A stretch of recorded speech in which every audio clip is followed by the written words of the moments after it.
Kapag may sumablay sa proseso natin, tulad ng matinding delay sa logistics o quality errors sa production line, hindi pwede yung puro hula-hula lang, di ba? Kailangan natin ng solid na ebidensya. Kaya ngayon, hihimayin natin ang data-driven root cause analysis, isang absolute game changer na Lean Six Sigma tool na gagamitin ninyo over and over again. Okay, let's dive into this. Sa explainer na ito, 4 na bagay ang tututukan natin. Una, yung DMAIC analyze phase. Pangalawa, ang logic behind the 5 whys. Pangatlo, kung paano tayo magva-validate with data. At pang-apat, kung paano maiiwasan yung nakakabaliw na rabbit hole ng maling assumptions. Mabilis lang to, kaya let's go! Start tayo sa unang step kung saan sinisimulan nating salain ang mga potential root causes from a super long list down to the actual culprit. So, sa analyze phase ng DMIEC, normally nagsisimula tayo sa isang mahabang listahan ng theories galing sa brainstorming session ng buong team. Isipin nyo na lang kayo yung operations hub ng isang mabilis na logistics company o kaya team kayo sa GCash. Ang dami nyong ideas, right? Pwede nating gamitin ang Microsoft Planner para ma-organize agad-agad ang lahat ng ito. Then, from that big list, gagamit tayo ng multi-voting tool para mabilis na ma-shortlist yung most likely theories ng grupo.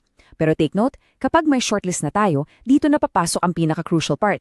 We absolutely need actual data para ma-narrow down palalong analysis natin at mahanap yung totoong source ng operational issue. Ngayong may data-driven shortlist na tayo, kailangan nating mag-drill down sa specific mechanics gamit ang isa sa pinakasikat at epektibong methodologies out there. Ang The 5 Whys ay isang structured tool para himayin ng isang selected theory hanggang sa ma-hit natin yung pinaka-root cause nito. Ang logic dito is actually very simple but extremely powerful. You ask a why question, tapos sasagutin mo siya based strictly on data. And then tatanungin mo ulit ng why yung naging sagot. Iterative siya, ulit-ulitin mo lang. By the way, the number 5 sa 5 whys is really just a reminder, okay? Hindi mo laging kailangang ipilit na umabot sa 5 tanong. Minsan sa isang fast-paced na BPO setup o kaya sa sobrang busy na kusina ng Jollibee, 3 why questions lang, sapul mo na agad yung tunay na problema. Let's look at the operational impact ng iterative cycle na ito. Imagine may matinding SLA breach sa isang BPO campaign. Literally, bumagsak ang service levels nyo. Step 1. You ask, bakit nag-spike ang average handle time natin? Step 2. You answer with facts, kas sobrang bumagal ang pag-load ng CRM system natin. Step 3. You ask why again, bakit bumagal ang CRM? Ganun lang kasimple yung paghimay.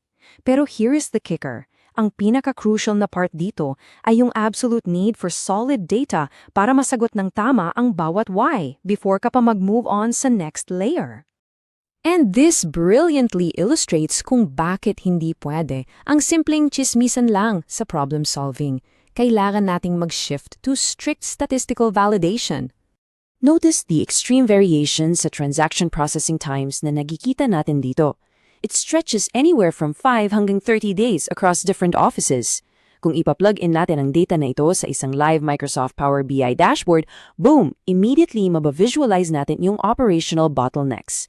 Mapapansin nyo agad na ang location B prominently shows the longest mean processing time.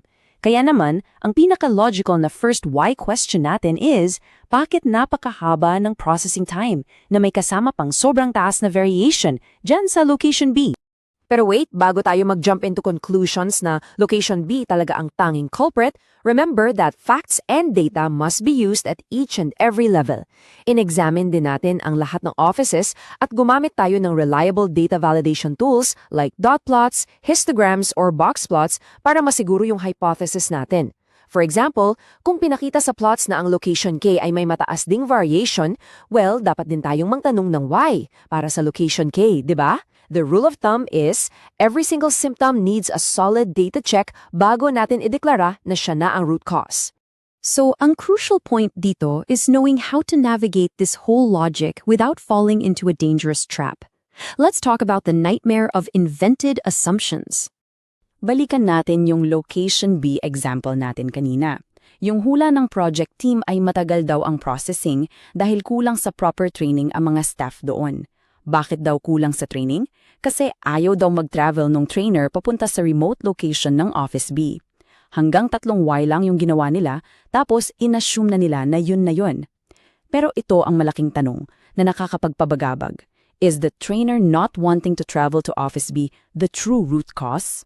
Literally, ito yung eksaktong patibong kapag basta-basta na lang tayong nanguhula based sa kung ano yung madaling paniwalaan ng team. Here's what happens kapag hindi tayo nakontento sa hula at talagang inalam natin ang facts. Dito lalabas ang katotohanan. Ang tunay na data-backed cause, hindi po lack of training. Ang totoo, lahat ng ibang locations ay may naka-installed na automated equipment for processing transactions, except for location B. The danger here is kapag tuloy-tuloy nagtanong ng why yung team, nang hindi man lang nag-validate using facts per step, pupunta talaga sila sa maling rabbit hole. Iisipin nilang training ang problema, magpapadala sila ng trainer kahit gaano kalayo, tapos pagbalik nila ganun pa rin yung delay. Kasi hardware at equipment pala yung tunay na kulang. Mag-e-effort ka pero babalik kang empty-handed or worse, hindi mo na malaya na maling cause pala yung inaksyonan mo. As a Lean Six Sigma Master Black Belt, ito ang the most important takeaway na gusto kong itanim ninyo sa mga isip ninyo. The Golden Validation Rule. Facts and data must be used to validate all possible causes at each level before you even think about asking your next why question. Literally, kailangan nyo yung i-validate ang bawat node ng inyong analysis bago kayo mag-dive deeper. So iwanan ko kayo with this question. Sa susunod na mag-a-analyze kayo ng process failure sa inyong company at gagamitin nyo ang 5 whys, are you actually gonna make sure ng bawat sagot sa inyong bakit ay nanggaling sa matibay na datos o hahayaan nyo na lang ang sarili nyo na magpadala sa matamis ngunit nakakabagsak na hula ng inyong team?